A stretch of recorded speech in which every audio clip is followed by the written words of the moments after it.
After some incredibly disappointing releases from GAN, is it finally time for them to be overtaken when it comes to the most prestigious 3x3 speed cubes? Or will we see them completely exit the market as a whole? This is a serious issue for their brand, and more importantly, speed cubing in general. So what's going wrong? How does it affect the market? And what needs to change if they want to make it through these very worrying times?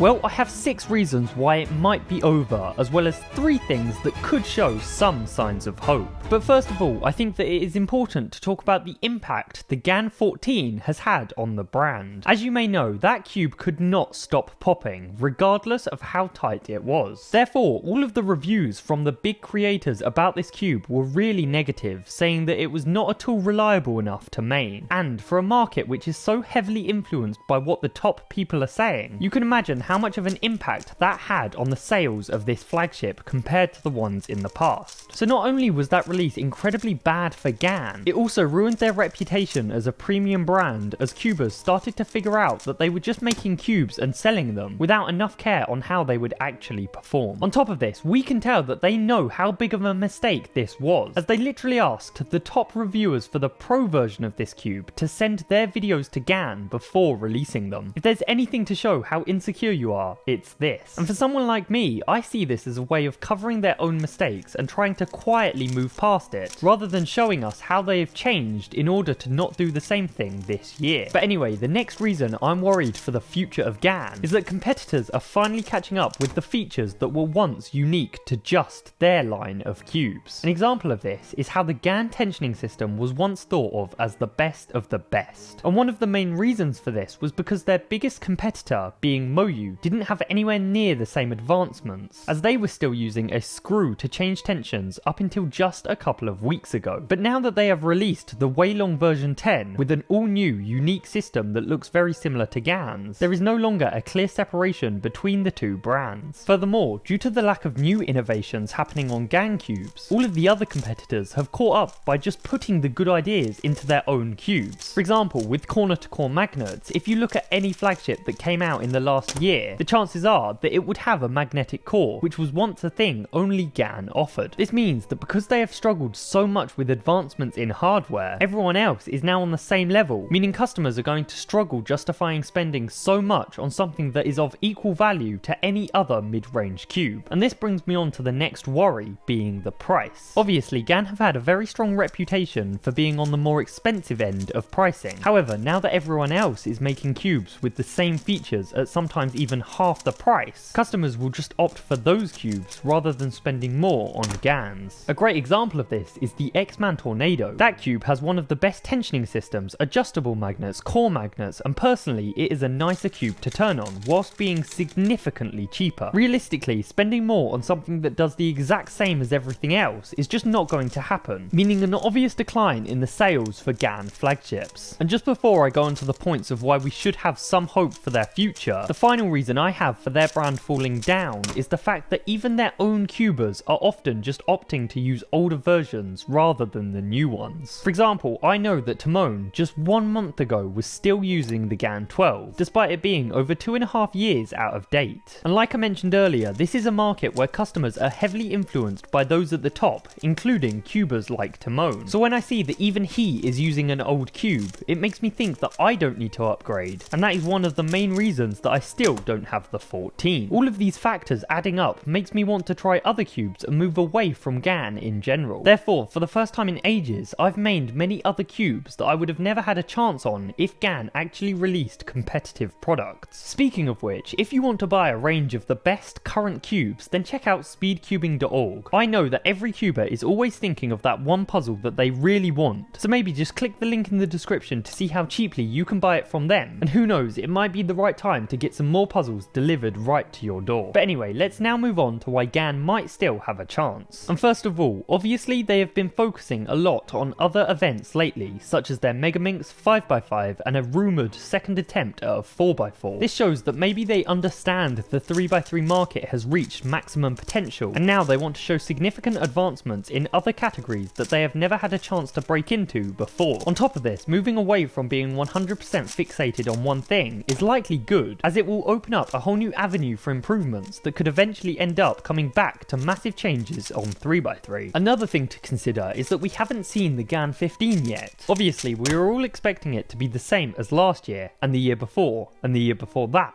However, they could change everything this time round and once again become better than all of their competitors. It wouldn't surprise me if they are currently working on something incredible for the likely 2024 flagship in around September or October. Thirdly, it seems like a lot of other 3x3 brands have also plateaued when it comes to innovations. I mean, like I said before, they have all caught up with the changes GAN made in the past. However, now they are just at the same level, which means that we shouldn't look at this from only one perspective, and maybe consider how all of the other brands are also struggling to make their products better on a consistent basis. But what do you think? Is it time for GAN to leave the 3x3 market, or do you have a more optimistic point of view? Let me know in the comments. Make sure to leave a like, subscribe, and thank you very much for watching.